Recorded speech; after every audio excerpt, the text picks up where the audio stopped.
வணக்கம். மொத்தமாக சிக்கியிருக்கிறார் அமித்ஷா. என்ன காரணம்னு கேட்குறீங்களா? உங்களுக்கு எல்லாருக்கும் நல்லா தெரியும். சிஜேபியினுடைய இந்தியாவின் வரலாற்று சிறப்புமிக்க ஒரு மிகப்பெரிய போராட்டம். அந்த போராட்டத்தில் 2800க்கும் அதிகமான கிரிமினல்கள் உள்ளே வந்தாங்க அப்படின்னு சொல்லிட்டு டெல்லி காவல்துறை கொடுத்த புகைப்படங்கள், வீடியோக்களை எல்லாமே கோலி மீடியா என்று சொல்லக்கூடிய ஆர்எஸ்எஸ்னுடைய அடிமை ஊடகங்கள் அன்றைய தினம் மிகப்பெரிய அளவில் கொண்டு வந்து சேர்த்தாங்க. இப்போ என்ன நடந்திருக்கு அப்படின்னு பார்த்தீங்கன்னா, அந்த கூட்டத்தில் 2800க்கும் அதிகமான கிரிமினல்கள் கலந்து கொண்டார்கள் அப்படின்னு டெல்லி காவல்துறை கொடுத்த ஆதாரத்தினுடைய அடிப்படையில் பல்வேறு நபர்கள் விசாரணை ஆரம்பித்தாங்க. வளைகுடா மண்ணில் 80க்கும் அதிகமான ஐரோப்பிய கம்பெனிகள் கலந்து கொண்ட சிறந்த ஆர்கிடெக்ட் போட்டியில் ரைசிங் ஸ்டார் பட்டம் வென்ற சாதனை தமிழர் நவீத் முகமது அப்துல் ரஹ்மான். இதில் குறிப்பாக நீங்கள் பார்க்க வேண்டியது என்ன அப்படின்னா, இந்த டெல்லி காவல்துறையில் பணியாற்றிய பல காவல்துறை நபர்களுடைய பிள்ளைகள் இந்த போராட்டத்தில் கலந்து கொண்டார்கள். இப்போ அவர்கள் போய் கேட்குறாங்க, தகப்பனார்கிட்ட கேட்காங்க. தகப்பனார்கிட்ட பிள்ளைங்க கேட்டால் சொல்லாமல் இருப்பாங்களா என்ன? அப்போ அவர்கள் பல உண்மைகளை சொல்கிறார்கள். என்ன உண்மை அப்படின்னா, பல்வேறு மாநிலங்களில் உள்ள பாஜக கிரிமினல்கள் இருக்கிறாங்க இல்லையா, இந்த கிரிமினல்கள் திட்டமிட்டு இந்த சிஜேபியினுடைய ப்ரொட்டஸ்ட்டை இல்லாமல் ஆக்குவதற்காக டெல்லி காவல்துறையுடன் சேர்த்து களமிறக்கப்பட்டிருக்கிறார்கள் அப்படிங்கிற ஆதாரம் வெளிவந்திருக்கிறது.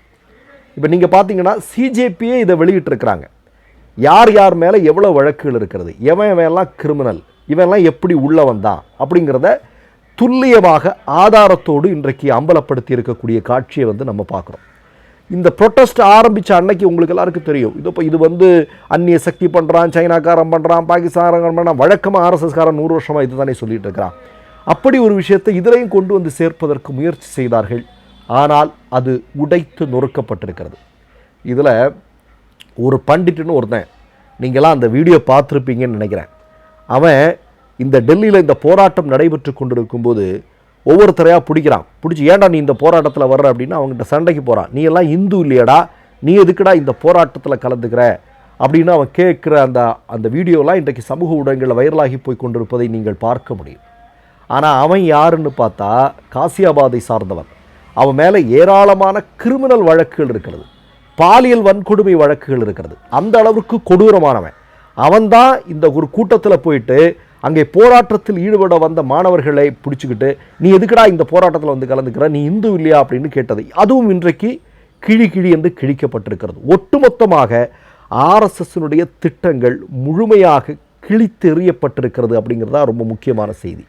இதில் உங்களுக்கு எல்லாருக்கும் தெரியும், பாராளுமன்றத்திற்குள் இருக்கக்கூடிய அமித்ஷாவினுடைய அலுவலகத்திற்கு அடிக்கடி அமித்ஷா வருகிறார்.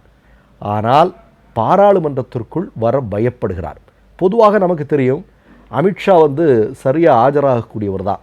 அதே மாதிரி முடிந்த அளவிற்கு அவர் மற்ற எதிர்க்கட்சிகள் ஏதாவது சொன்னால் அதுக்கு பதில் சொல்லக்கூடியவரும் தான். ஆனால் இந்த விஷயத்தில் அவர் பாராளுமன்றத்திற்கு வருவதற்கு பயப்பட்டு கொண்டிருக்கிறார். பாராளுமன்ற வளாகத்தில் இருக்கக்கூடிய அவருடைய அலுவலகத்துக்கு வருகிறார், அப்படியே போயிடுவார்.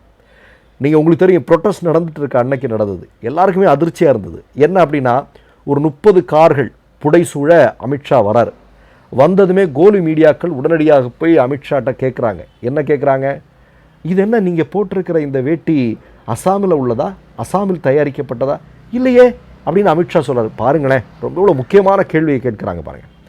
அதாவது அமித்ஷாவிடம் டெல்லியில் இந்தியாவினுடைய இளைஞர்கள் தங்களுடைய எதிர்காலம் குறித்த ஒரு மிக முக்கியமான போராட்டத்தில் ஈடுபட்டிருக்கக்கூடிய நேரத்தில் கோலி மீடியா அமித்ஷாட்ட கேட்குறாங்க, நீங்கள் போட்டிருக்கக்கூடிய இந்த வேட்டி அசாமில் தயாரிக்கப்பட்டதா?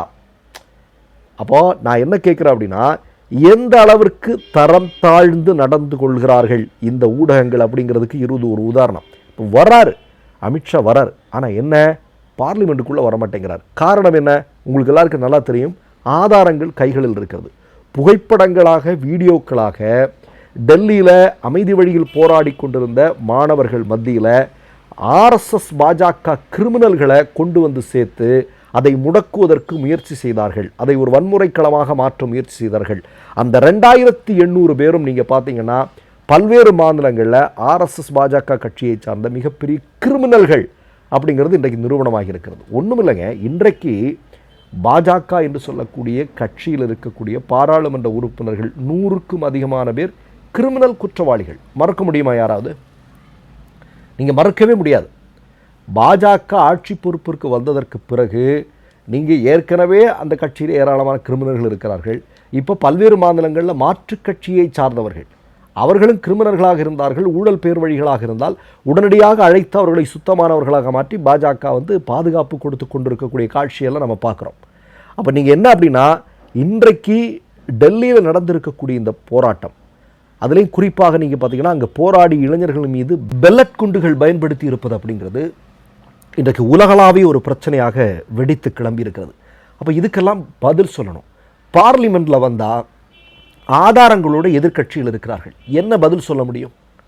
இன்னொரு முழக்கம் வேறு இருக்குது, உங்களுக்கு எல்லாருக்கும் தெரியும். அமித்ஷா பதவி விலகணும், மோடி பதவி விலகணும் அப்படின்னு எதிர்க்கட்சிகள் சொல்லி கொண்டிருக்கிறார்கள். ஒன்றை பாருங்கள், அயோத்தியில் ராமர் கோயிலையே கொள்ளையடித்த கும்பல் இது.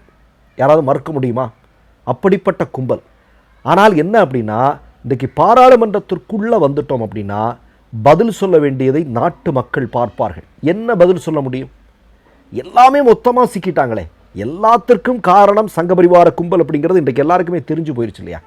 அப்போ இன்றைக்கி என்ன பண்ணுறாங்கன்னா, இந்த கூட்டம் முடிகிற வரைக்கும் வராமல் இருக்கிறதுக்கான திட்டம் இருக்குது. இந்த இடைப்பட்ட காலங்களில் இவர்கள் பல்வேறு மசோதாக்களை எல்லாம் புறவாசல் வழியாக விவாதமின்றி நிறைவேற்றப்பட்டு கொண்டிருக்கிற காட்சியும் பார்க்குறோம். பாருங்களேன், ஒரு ஜனநாயக நாட்டில் ஒரு மசோதா கொண்டு வருகிறப்படுகிறது என்றால் அது பாராளுமன்றத்தில் விவாதத்திற்கு உட்படுத்தணும். அது கூட இல்லாமல் அவர்கள் பாட்டுக்கு சர்வசாதாரணமாக அவையெல்லாம் நிறைவேற்றப்பட்டு கொண்டிருக்கக்கூடிய காட்சியும் பார்க்கிறோம். ஒட்டுமொத்தமாக அமித்ஷா என்று சொல்லக்கூடிய ஆர்எஸ்எஸ் சங்க பரிவாரங்களால் மிகப்பெரிய அளவில் ஒரு ஊதி பெருக்கப்பட்ட ஒரு பிம்பம் இன்றைக்கு சுக்கு நூறாக உடைந்திருக்கிறது அப்படிங்கிறதா உண்மை. மற்றொரு நிகழ்வில் சந்திப்போம். நன்றி, வணக்கம். 3 யூடியூப் சேனல்கள் வியாபாரத்திற்கு இருக்கிறது. தேவைப்படுபவர்கள் இந்த எண்ணுக்கு தொடர்பு கொள்ளுங்கள். மை நேம் இஸ் ரெட் சேனலை சப்ஸ்கிரைப் பண்ணிக்கோங்க. அதுக்கப்புறமா பக்கத்தில் இருக்கிற ஜாயின் பட்டனை கிளிக் பண்ணீங்கன்னா ஒரு நியூ பேஜ் ஒன்று ஓப்பன் ஆகும். அதுலேயும் ஜாயின் பட்டனே கிளிக் பண்ணிக்கோங்க. அதில் பார்த்தீங்கன்னா credit R debit card options இருக்கு.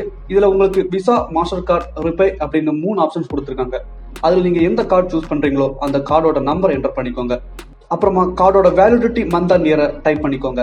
அடுத்தபடியா உங்க கார்டோட பின்னால சிவிசி கோடுன்னு சொல்லிட்டு 3 நம்பர்ஸ் கொடுத்துருப்பாங்க. அந்த நம்பரை இதில் என்டர் பண்ணிக்கோங்க. அப்புறமா அட்ரஸ் அண்ட் இன்ஃபர்மேஷன் என்டர் பண்ணிட்டு பைங்கிற பட்டனை கிளிக் பண்ணிக்கோங்க. ஒருவேளை உங்க கார்டு நம்பர் இன்வாலிட்னு காமிச்சிச்சுன்னா உங்க கார்டுல இன்டர்நேஷனல் யூசேஜை எனேபிள் பண்ணுங்க.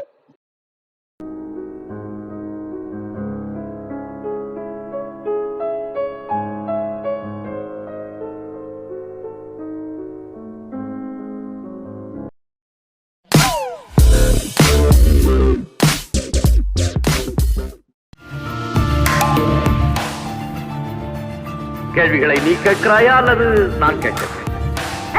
நீ கேட்காத, நானே கேட்கிறேன்.